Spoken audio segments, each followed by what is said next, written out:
Hello, this is Melissa. I am here to talk to you about our Patreon page. This is a page that you can go to and give us a monthly donation as you listen to our podcast, and you can get bonus content such as getting episodes early, getting bonus episodes, and a bunch of other things. Eventually, we'd like to do some t-shirts and so much more. So if you're interested, no pressure, you can go to patreon.com. That's patreon.com/messybunmamas podcast. Again, that's patreon.com/messybunmamas podcast. In a fitting manner, there is a coffee membership, a cold brew membership, and an espresso membership.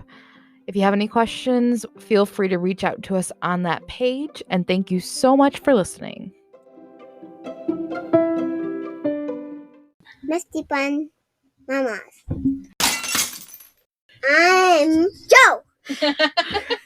I'm John. I am Malcolm.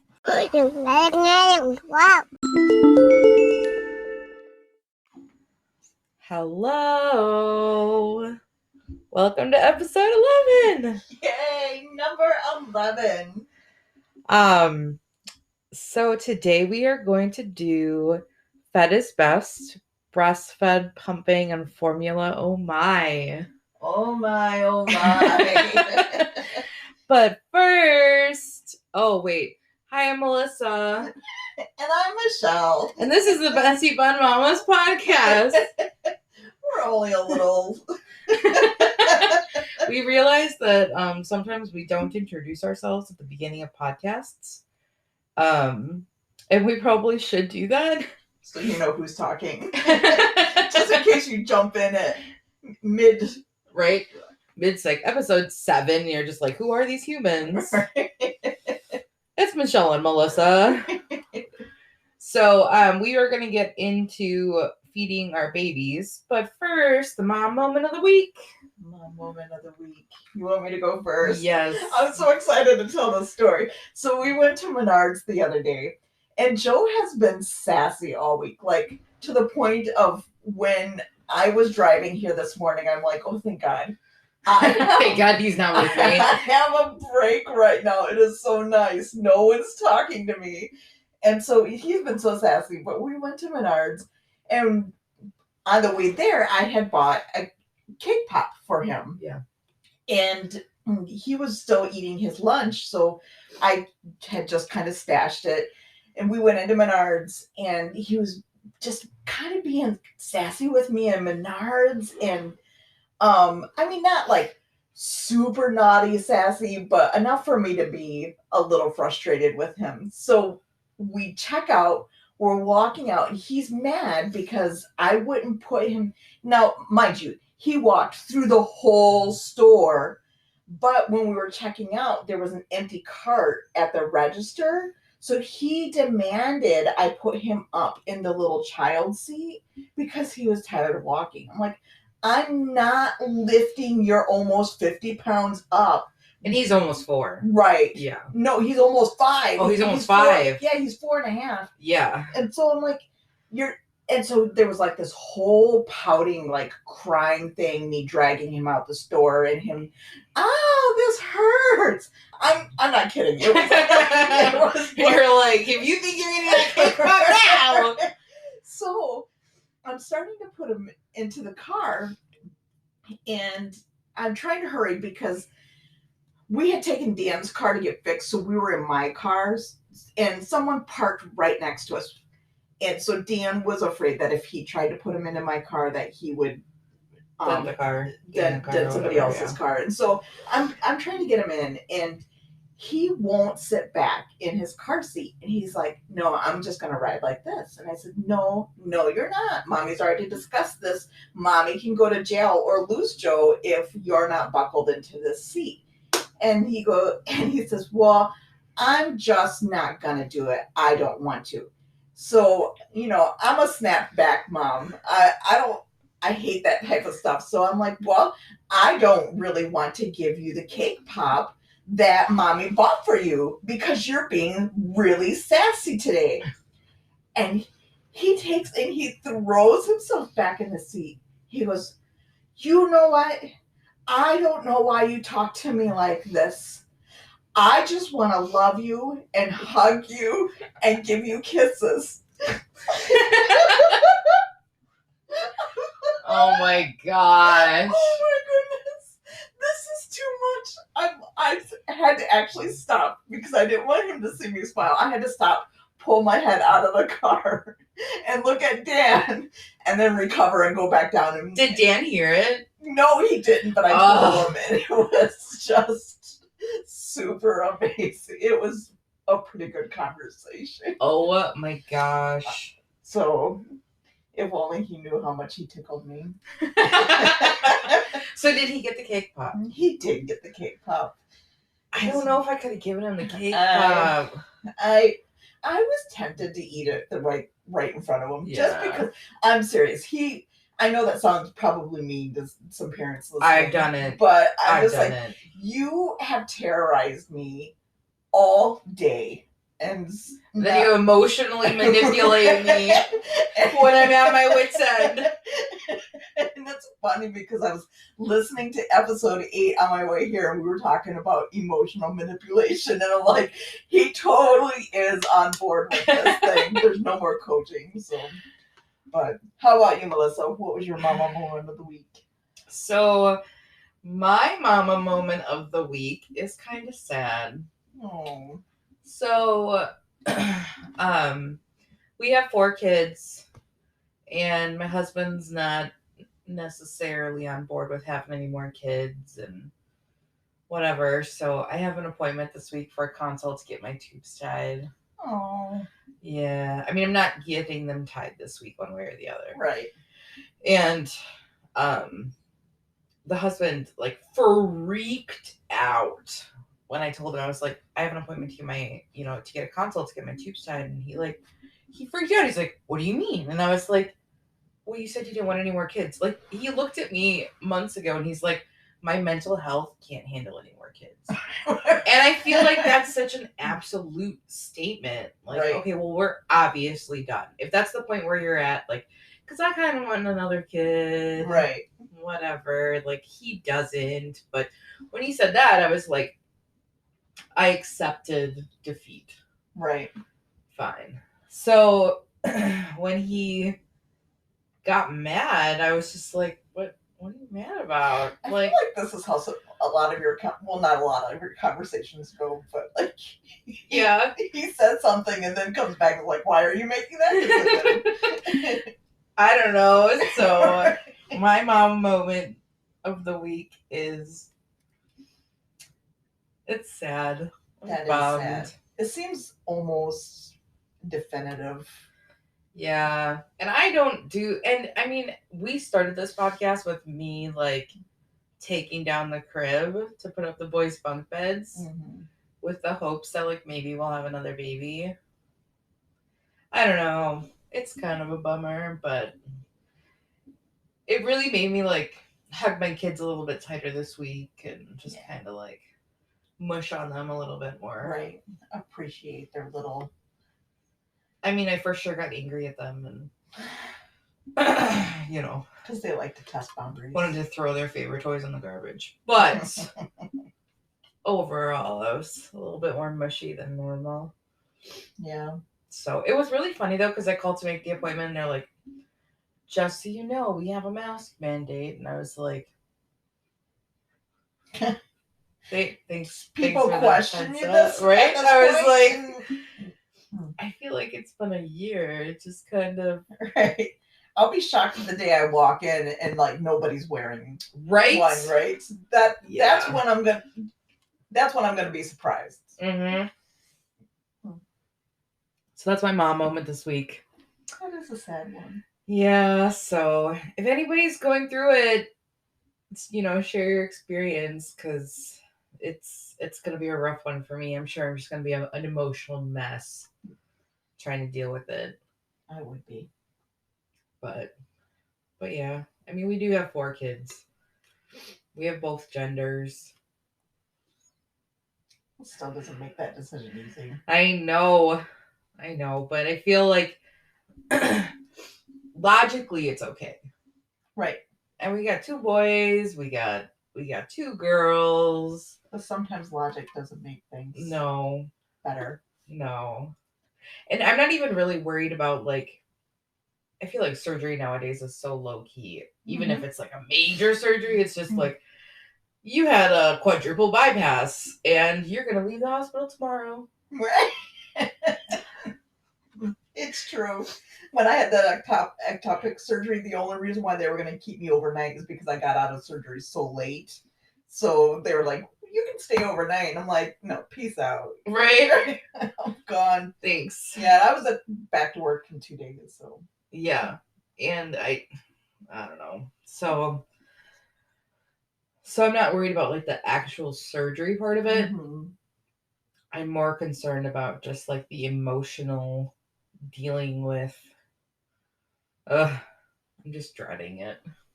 But it's the consult, so we'll see what happens. Things can change. Right. So, all right. So let's get into our topic. I actually have. I know everybody's gonna be surprised, but I have a lot to say on this topic. But I didn't want to share a bunch of like articles. I just want to share some statistics that kind of give some context of where I'm coming from. So we are talking, just a reminder, about feeding your baby, whether that's breastfeeding, formula feeding, exclusively pumping, a mixture of all 3, a mixture of 2, whatever. So 15% of women are unable to produce sufficient milk by 3 weeks postpartum. 4% of women appear to have chronically low milk supply. In the first month, 55% of the women in the specific study produced half or less than half of the milk their babies needed. 60% of women do not breastfeed as long as they intend to. So that's a lot. So it's really funny because I don't know if any of you have been in a hospital giving birth lately, but they definitely imply from the jump that like breastfed is like what 100% of the women do. And it's super easy for everybody and you just kind of coast through it, which was not my experience. Right. Any of the times. Right.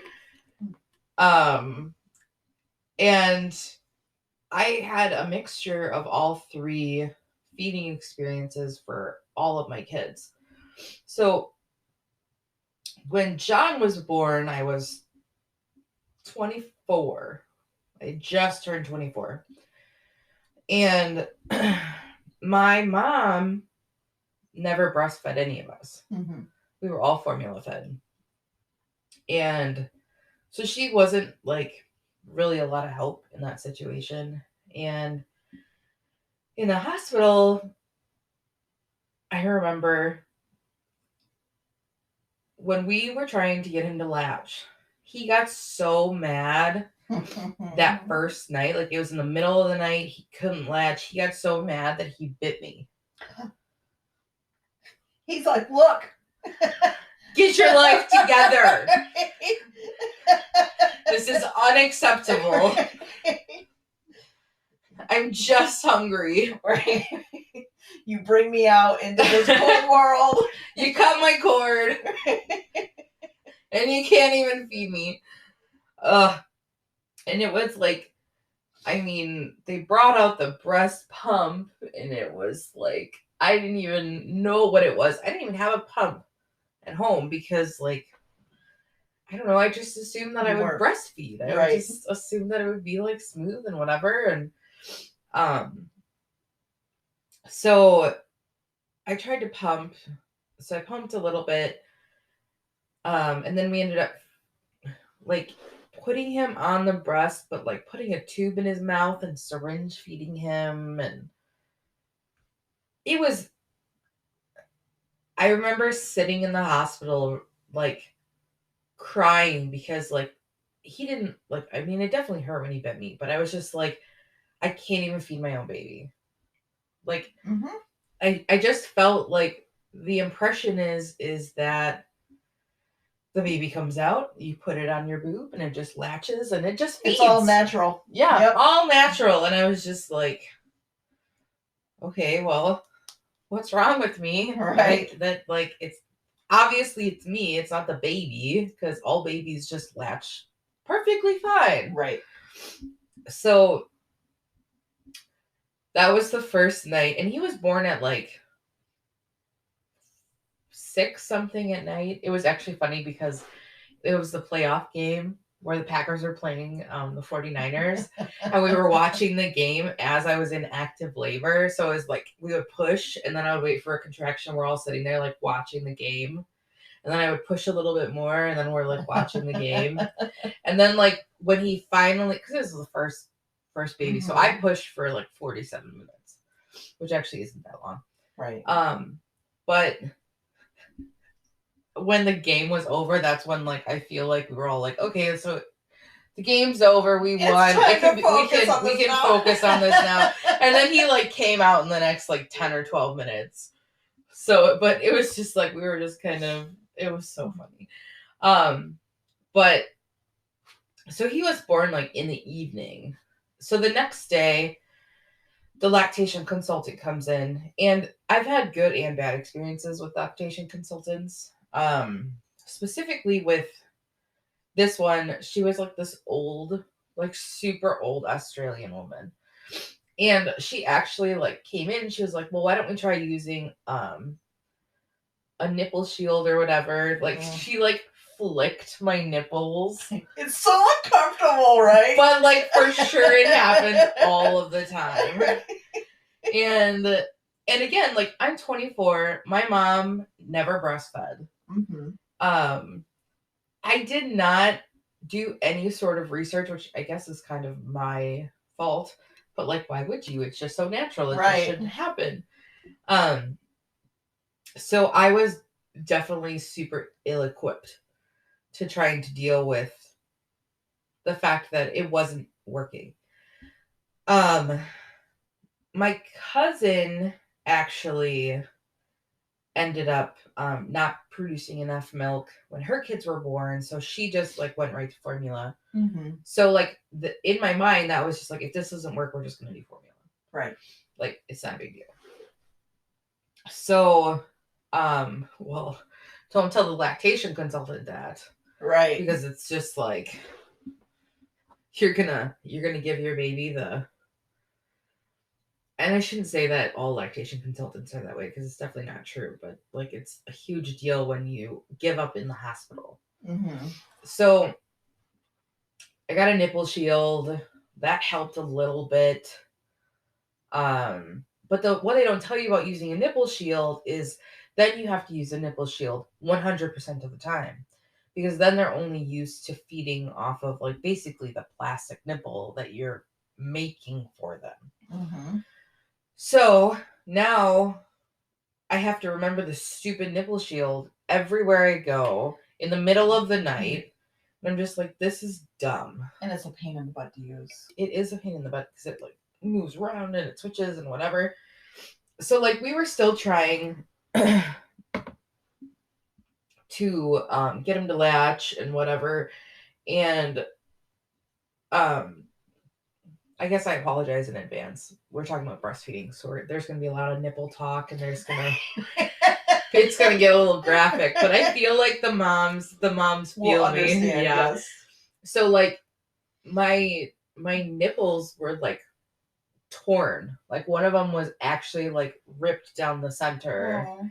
And I'm just like, well, I mean, and the thing is like you find articles online that are just like, breastfeeding is natural, and if blood comes out, it's totally fine for the baby to, feed off that, whatever. And I'm just like, all right, so here I am, a cracked nipple because he's got a shallow latch or not I don't even know. It wasn't working. So like I have a nipple shield and it still kind of isn't working.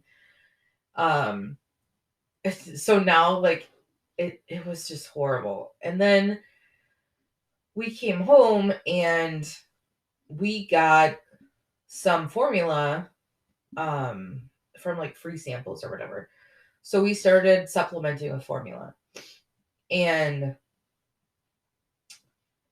during this time, I was also like, I would feed him and then I would pump for 15 minutes. That's what they said. They said pump for 15 minutes. And I would do it sometimes, not do it sometimes, like kind of lackadaisy about it, you know, whatever. And I would say after like 5 or 6 weeks, it just kind of wasn't working. And if he was getting milk 50% of the time, that's a lot. Right. So I was just kind of like, all right, well, this is exhausting and I hate it. So we're just going to stop. Right. So that was my first journey with John.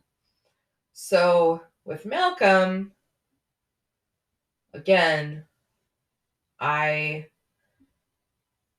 tried to use the nipple shield. He did not like the nipple shield at all, and he also would not latch. But with Malcolm, like, I kind of pseudo breastfed him in the hospital. We were only in the hospital for literally 24 hours. Like, because you can leave technically whenever you want, but they want you to stay for 24 hours. So when it hit 24 hours, like, literally, they walked in with the paperwork, I signed it, and we were walking out. 24 hours. Like, we were just like, nope, we're done. I don't like being in the hospital with newborns. It's not comfortable. I mean, it's just, no. Agreed. And so when we were in the hospital for those 24 hours, I fed Malcolm. When we got home, like, my nipples were so tore up. Like, it was just like, I remember being in the shower and like running my nipples underwater and having to like take a pin and like take the scab off of the top of my nipples because like he wasn't latching right. But we were just like faking it till we make it, like whatever. Right. So then I found exclusively pumping. I found some Facebook groups and mom groups or whatever, and so we tried that. And that worked for a while. And then he was like, so he was just on breast milk until he was like 3 months old. I got a new job, and my new job told me, like, they didn't tell me I couldn't pump, but they told me I couldn't pump at work, which I know is illegal, but like, right. As a mom, I feel like it's one of those things where like you just kind of got to suck it up and like, right. I mean, what are you going to do? Right. Because even if you make a big deal about it, then how much longer are you going to be at the company? Exactly. Right. So as much as I would love to just be like, that's illegal, like, I pretty much, like, I pumped during my lunch. I pumped on the way to work and back from work, and I was able to maintain that for a few weeks, but not really. So we ended up, he made it, I think, 4 or 5 months on just breast milk, and then we went to formula.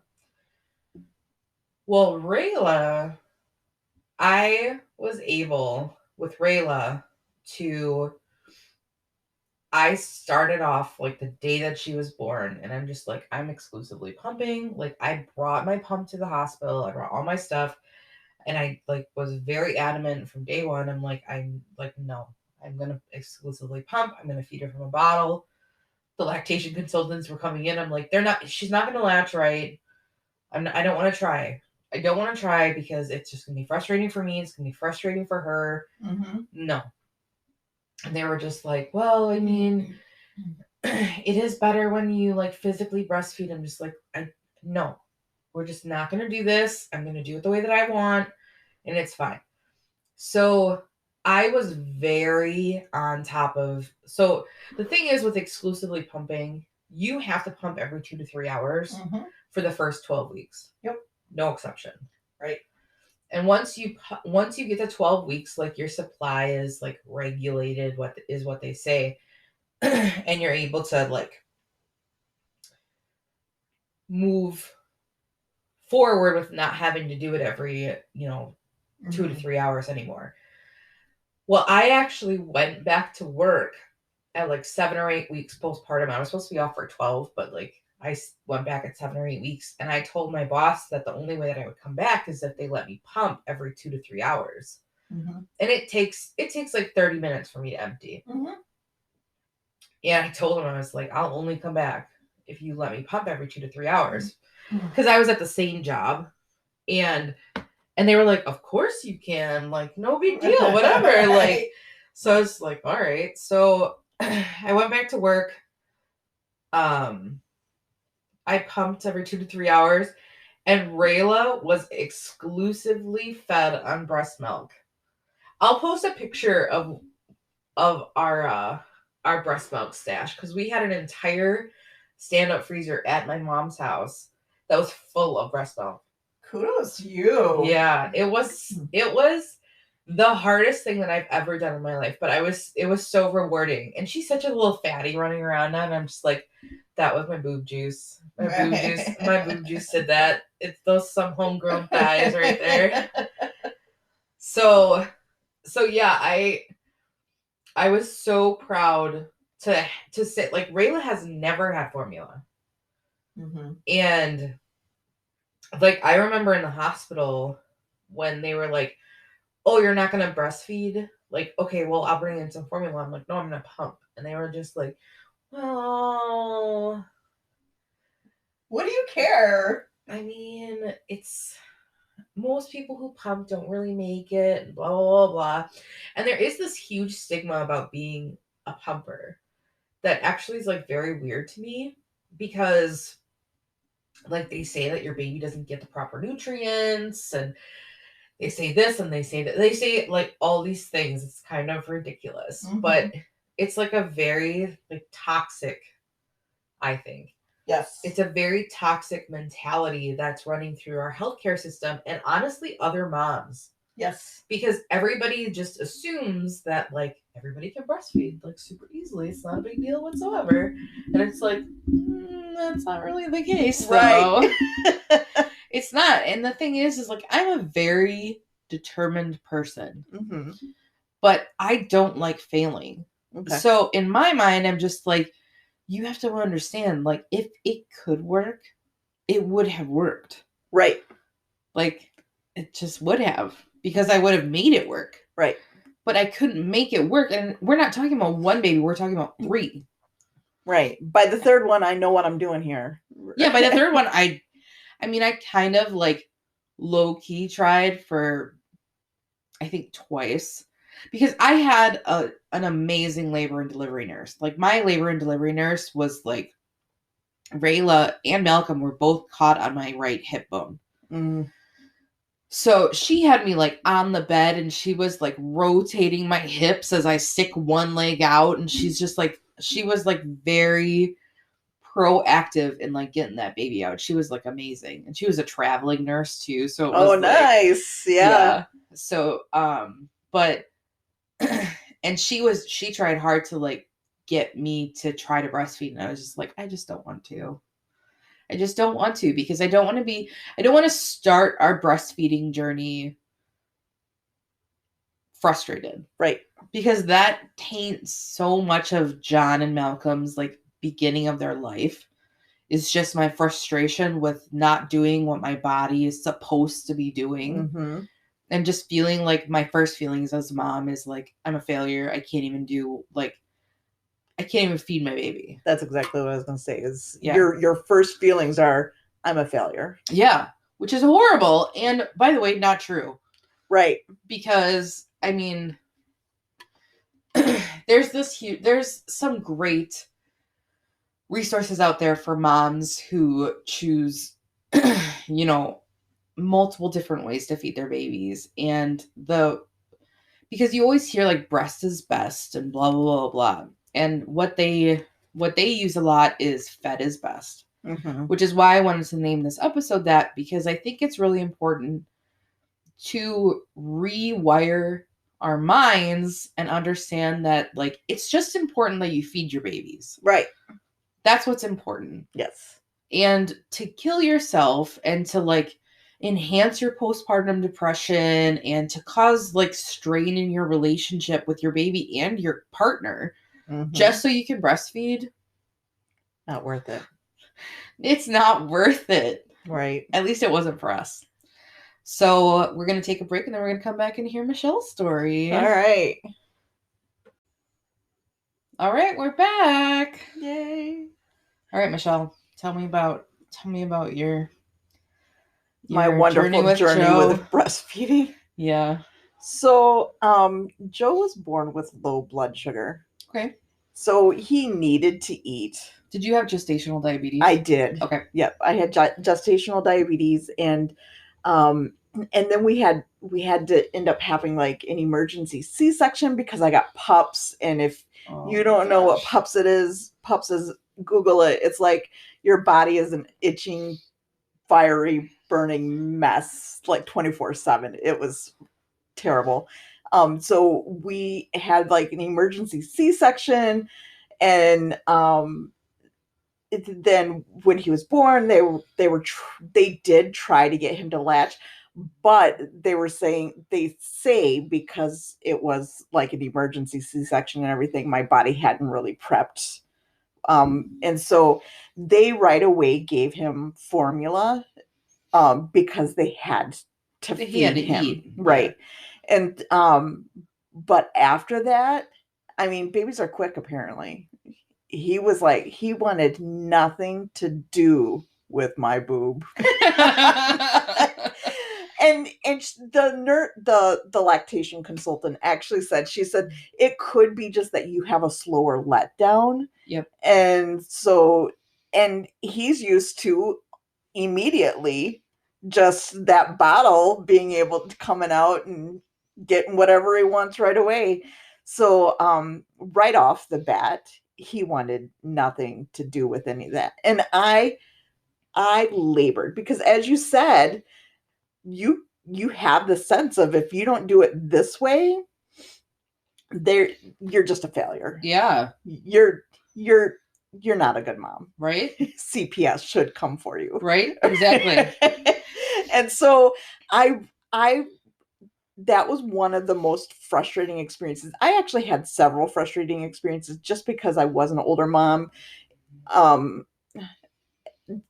The doctors, I guess, call us geriatric mothers, which is kind of offensive. Super offensive. But just with the OBGYN that I had, we should maybe one day discuss that as well, because it was a horrible experience. But so I was already worked up with, I've got to do this the best way possible. So you have something to prove. Right. I have to prove that I can do this. And so I went in on numerous occasions, and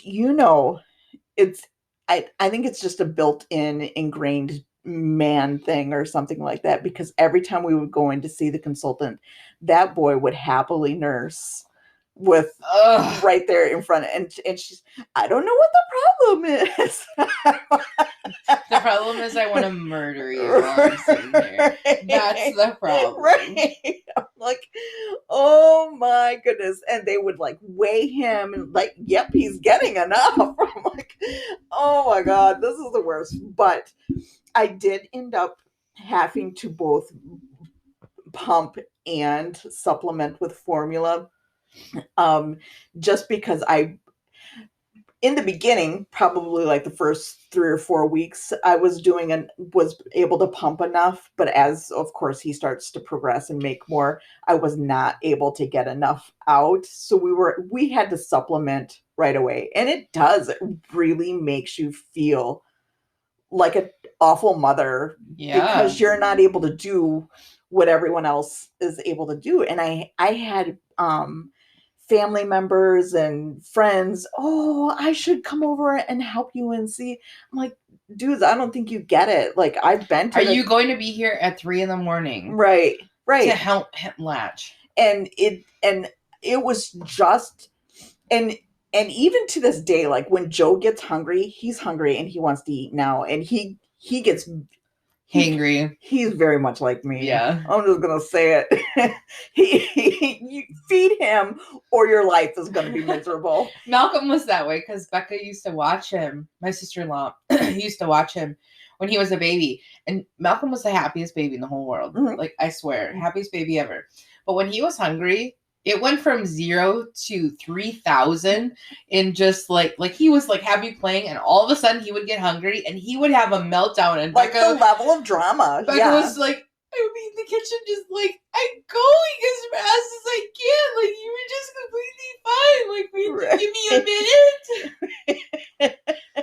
So yeah, I definitely understand the hangry sort of thing. Yeah, so so that was even harder. So I have a supposed slow letdown and What is that? Right. It's like my body's taking its time. Like, oh, it's because you're geriatric. I'm so like, my OBGYN, I had such a terrible relationship with her. She's lucky she left those words out because I would have dropped her for sure. But so that's it's short and simple, but that's really kind of my journey.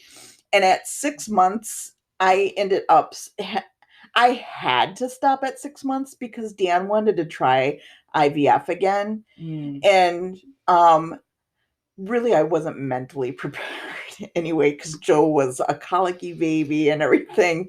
But it hurt me so bad to have him on formula, just straight formula. And really that's the stigma that comes along with, you're a terrible mom if you're not able to supply food with your body to your baby. Mm-hmm. Well, and it's very interesting to me because I would say that we know a lot of moms. Mm-hmm. And I mean, I feel like everybody knows a lot of moms, but like I know a lot of moms, and if 50% of them breastfed with no issues, that would be a lot. Right. Because I mean, there's some of them who like were able to breastfeed the second baby, but not the first, or were able to do the first, but not the second, or like halfway through, like they would get mastitis or whatever. Like, it's definitely the stigma. I feel like is almost self-inflicted. Mm-hmm. I mean, it definitely is inflicted by lactation consultants. I'm not gonna, and doctors and nurses and whatever. Like, I'm not gonna minimize that, but like, I think it's just our expectation of it, because nobody goes into having a baby like, oh, and working moms buy pumps so they can pump at work. Mm-hmm. You don't buy pumps because that's how you're going to feed your baby. That's never the thought that people have. You get nursing covers and you get all the things that you need to like have a successful nursing journey with your baby. We're going to do this. We're going to do it right. Right. And it's just, we're going to get the cute little things that go over our boobs. We're just going to call it a day. Right. And it's going to be magic, and we're going to have these wonderful bonding moments. And baby bonding moments. Yeah, bonding moments. Oh my gosh. Just take the bottle, please. Right? That's what it ended up being. Just, please stop crying. Well, and my mother-in-law was, she just breastfed so naturally and so easily that like, John would be crying. I would be like, oh, I gotta go pump. And she's just like, well, just, put him on the breast and he'll latch. And I'm just like, that's really not how it works. Right. It's just not. Right. So happy it worked for you that way. It has not worked for me that way. Exactly. And I mean, it was just, oh my gosh. Just thinking back on it was just so horrible. But I don't know. Over time, I think it definitely got better. Like, I think the mentality between John and Rayla, because there's 5 years difference between the two of them. Mm-hmm. And I don't know if it's just because in my file, my doctor ended up getting like kind of mean. Because so I've had the same doctor since I was 11 years old. Okay. She's also my mom's primary care physician. She helped me with all 3 of my kids. She's not my kid's doctor because like she's like 40 minutes away, and I'm just like, I don't know. I'm not driving that far, right? Because kids, like, you have to bring kids to the doctor especially when you have multiple kids, like, you have to bring them to the doctor so often. It's like, right. I don't want to. Right. That's like, why Joe still has the doctor he does, because I'm like, I don't want to hike all the way up to Timbuktu. I don't want to do 15, 20-minute drive. Yeah. Well, imagine do 40 minutes. 40 minutes is even worse, right? No, thank you. So, but I've called her before, and I'm just like, I don't feel like I'm making enough, or like something's wrong, and she'll refer me to like a lactation consultant or whatever, and I'll call her and I'll be like, this is what they said, and she's just like, some people just have their own opinions. You just gotta tell them to shut up sometimes. Right. Okay, I will. Right. Thank you. Thank you for telling me I can do what I wanted to do. Yeah. But yeah, we had bottles for all 3 of our kids. And I would say that, I mean, all of our kids are healthy. They're all smart. I mean, they all had drastically different experiences when it came to breastfeeding. Because I would say, I mean, John was like barely breastfed at all. And Rayla was just breastfed. So it's like, it's such a different experience from kid to kid. Right. And I don't know. I did feel like overall that the moms around me were a lot more supportive. I think when I was like, when I said I couldn't do it, I felt like they were okay with it. But when I felt like I still wanted to continue to try, I felt like they were trying to help me. And I'm just like, it's not going to work.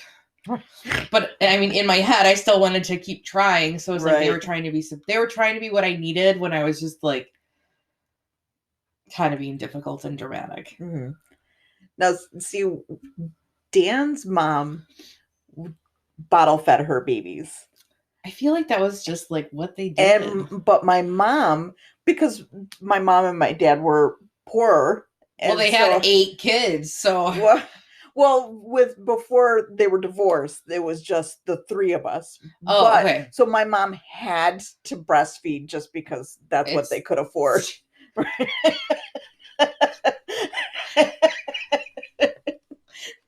That's so hilarious. And so it goes back to, and I think that's where I feel the judgment the most is like older family members that did it their way, and that's, why would you do it any other way? Or I didn't have any problem doing it. Why did you have a problem doing it? It's like, I love you all. I'm not going to call you for the next week, though. I need some space. Well, and like my mother-in-law definitely had that relationship with, but my mom, like, she formula fed, so she was just like, no big thing, like, just do what you need to do. Feed the baby. Yeah. But yeah, so yeah, it's just that I think that's where I struggled with the most, is just with I would say it's probably more family members than friends or anything like that, but just the older generation that has their strong opinions. I wouldn't say that it came from any of my younger friends. It was more the older generation is, and it is funny though that they're like polar opposites on what one was either, why waste your time with doing that? Shake up a bottle and give it to them. And the other one's like, no, you do it this way. So I think that's where I felt more of my, and as you said, it was probably self-inflicted criticism, where they probably weren't criticizing or judging me. They were just stating, this is how I did it. But it translates into your hormonal mom mind. Your postpartum mind. I'm like, everybody hates me and I'm a horrible mom and I'm terrible person. My baby. Why would God give me a baby and I can't take care of him? Yep. Yeah. So that's like I said, my journey is short and simple. I mean, I do have a lot of angst about the hospital visit with trying to do the breastfeeding, and there was this horrible situation where a friend had come to visit and they stayed. and I already knew that I was having trouble. They had their little kid there, and so I was trying to discreetly get Joe to latch on, and it was turning into this thing, and then they just weren't getting it. And then this nurse comes in. Oh my goodness, Melissa. This was the worst. This isn't even about breastfeeding at this point, but she comes in and she's like, "What's the matter?" Because I had called for a nurse a couple of times and they had said that somebody was coming and no one did. And so by the time one got there, I was upset. And she starts like petting my head. And she's like, "What's the matter? It's going to be okay. Just calm down. Do you want me to turn on the TV for you? Do you need to watch some TV? Do you need your husband to go buy you a new pair of shoes?" And so I'm already feeling oh my God, like a terrible mom. And then she comes in and lumps it on that maybe I just need to be pacified. That to me, that was even more insulting, that to my intelligence, that you think that I'm just need to, so like you just think I'm being dramatic is right. really what it comes down to. Right. And so that was part of my breastfeeding. I mean, I had that experience and it was just like, again, I feel like you're judging me at this point. Which they are. Right. They for sure are. Well, because like I remember, so with Rayla, I was an oversupplier, obviously. We had a freezer full of milk. Mm-hmm. I worked tireless hours to get that oversupply. So when you're pumping every 2 or 3 hours, let me put this into context for you. Okay. It takes 30 minutes to pump. Okay. And you should be pumping 2 to 3 hours from the start of your pump. So really it's every hour and a half to 2.5 hours. Then you got to clean up. Mm-hmm. So it takes 30 minutes to pump. Then you have to store the milk however you're choosing to store it, clean everything up. If we needed to go somewhere, I had to like pack up all my stuff. Okay. So pumping is 30 minutes. Cleaning, storing, packing the bag, getting the baby in the car, whatever. Like, let's say that's another 30 minutes. Okay. So now we're down to, I need to pump again in 1 hour or 2 hours. Mm-hmm. Then if we had to drive somewhere like to my in-laws or whatever, that's 35 minutes away, depending if we have to stop somewhere on the way there. So we get there, unloading the car takes 10 or 15 minutes. If you could do it quicker, I applaud you. God bless you. But like, it's always a thing unloading the stupid car, especially when I have a newborn. And so like, we're at like 45 minutes, maybe 50 minutes. So now I need to either pump in 10 minutes or an hour and 10 minutes. I just walked into my in-laws' house and it's just like, "Hi, how are you? Okay, I need to go pump for 30 minutes. Right. Here's all the kids. Got here. Right. Well, this is deuces. Life. Right. Well, and like my husband, I mean, obviously we've talked about it 18,000 times, but he's a stay-at-home dad. Mm-hmm. So that's why I think that my breastfeeding journey was so successful with Rayla, because most of the time I didn't really have to take care of the kids while I was pumping. Like he for sure did it. He was Superman for the first 12 weeks while I was pumping every 2 to 3 hours. But like, I didn't really care because I was literally setting alarms in the middle of the night to wake up and to pump for every 2 to 3 hours. Like, I would wake up, hook myself up to the pump, turn it on, set an alarm on my phone to wake me up in like 40 minutes or whatever. Mm-hmm. Unhook myself, go back to sleep, set another alarm for 2 hours, hook myself up, set an alarm for 40 minutes.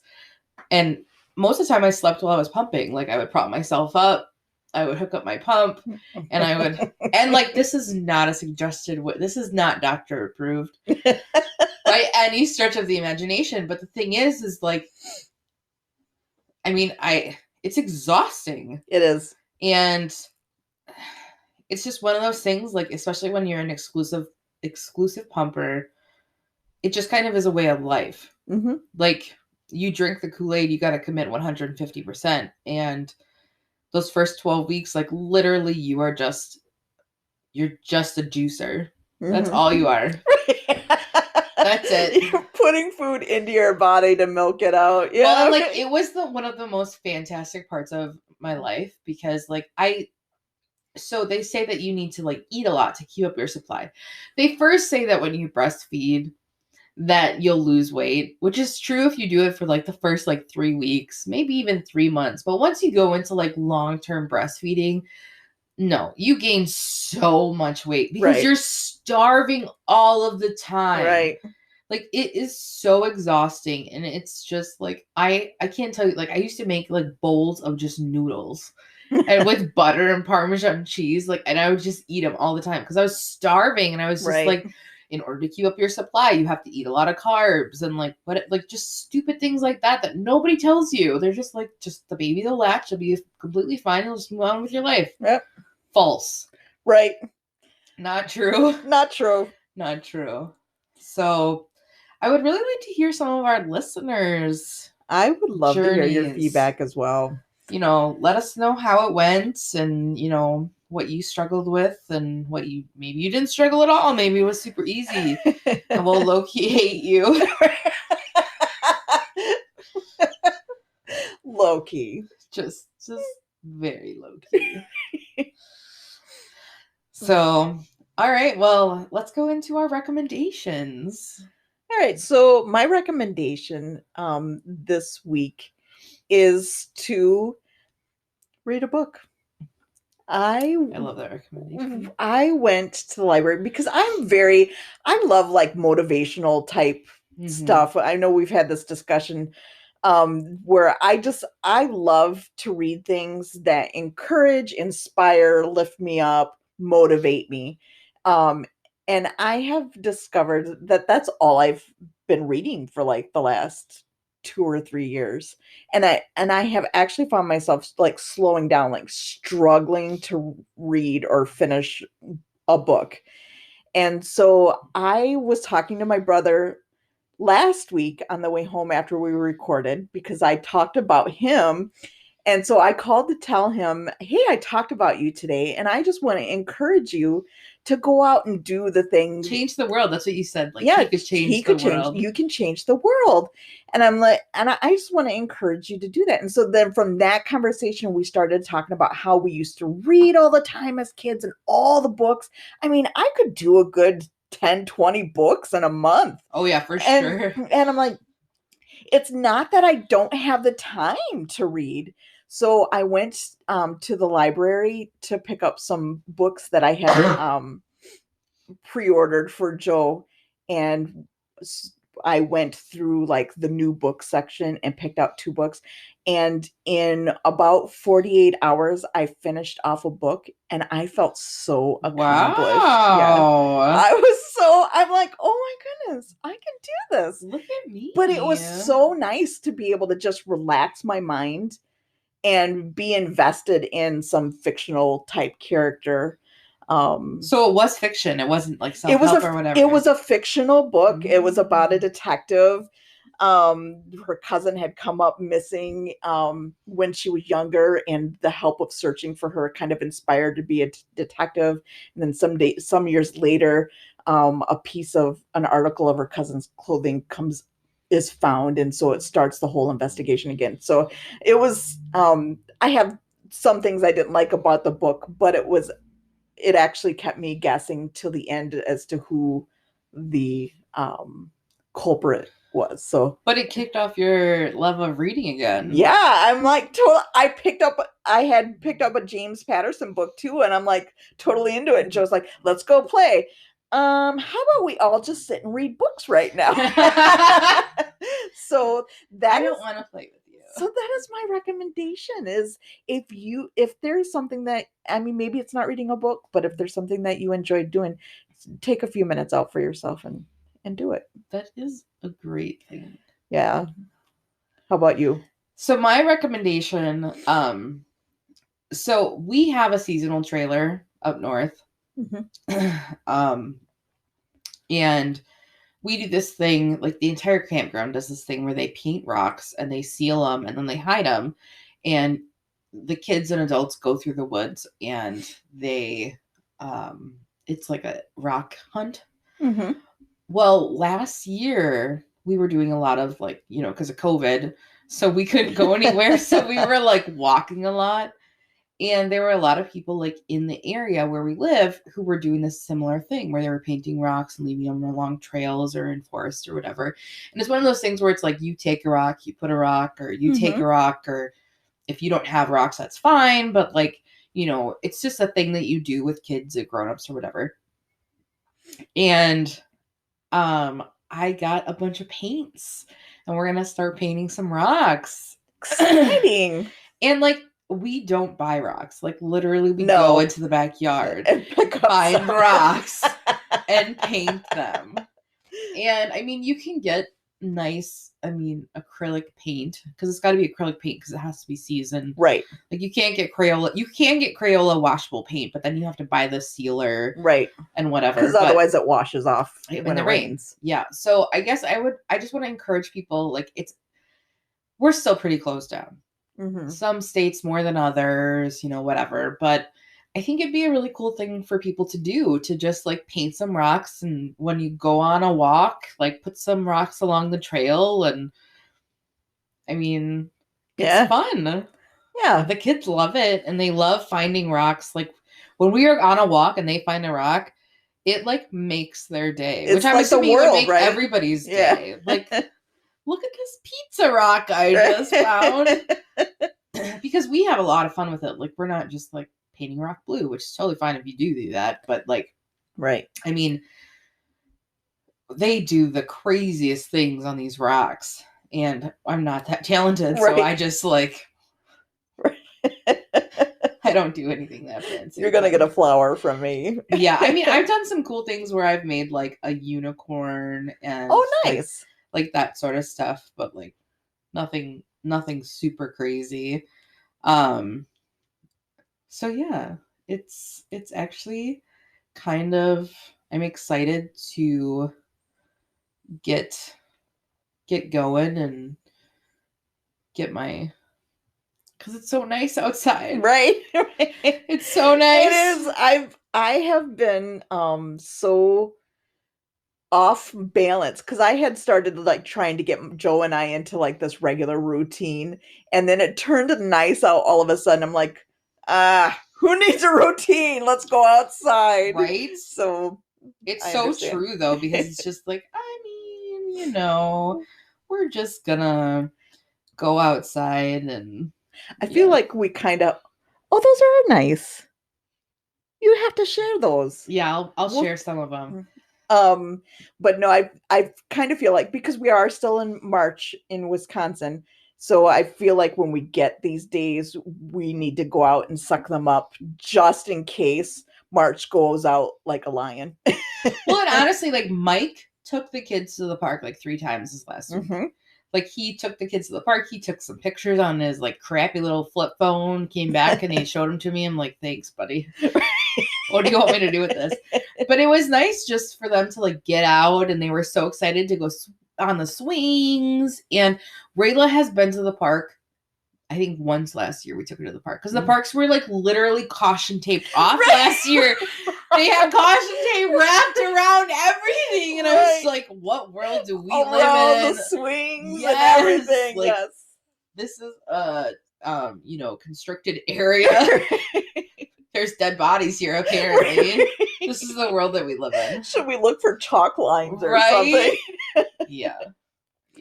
So I love that recommendation, though. Yeah. I like just to get out and have fun and enjoy nature. Well, and it's such like an interesting thing to do, too, because it's just like, it's not something that people think of. And it's like, it takes an indoor activity and you get to make it into an outdoor activity. And you're right when you do find it. Because even me as an adult, when I see those painted rocks, it makes my heart just smile. Yeah. So, for sure. Me too. And I'm not like, what am I going to do with painted rock? I'm just like, look at that. It looks like a piece of pizza. That's so cool. Yeah. So, no, for sure. So, all right. Well, thank you for joining us. yes. And we will talk to you next week. Have a great week. I am Messy Palmheads. This is Messy Fun Mamas Podcast. This is Messy Poop. Messy buns, you silly.